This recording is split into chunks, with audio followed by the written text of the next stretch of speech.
नमस्कार, माझे नाव कृष्णाली पवन निवडत आहे. मी आता 7वीत शिकते. माझ्या शाळेचे नाव जिल्हा परिषद मराठी उच्च प्राथमिक आयसो शाळा मड आहे. जिल्हा बुलढाणा, महाराष्ट्र.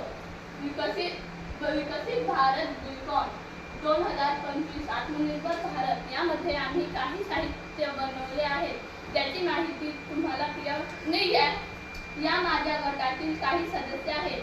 आम्ही आत्मनिर्भर भारत यामध्ये काही वस्तू बनवल्या आहेत, त्याची माहिती तुम्हाला प्रिया करून देईल.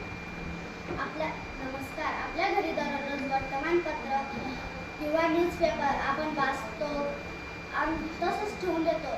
आपण त्या न्यूजपेपर पासून काही साहित्य तयार करू शकतो. साहित्यासाठी आपल्याला न्यूजपेपर, डिंक, कैची ही वस्तू लागेल. ही वस्तू कशी तयार करायची याची माहिती आपल्याला रोशनी मिळवून देईल. नमस्कार.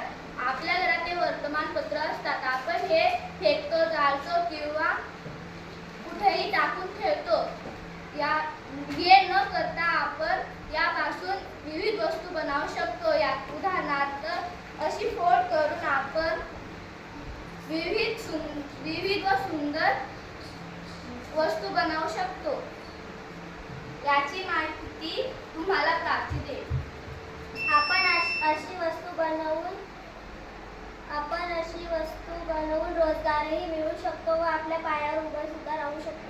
माझा भारत, विकसित भारत, माझा भारत, आत्मनिर्भर भारत. नमस्कार.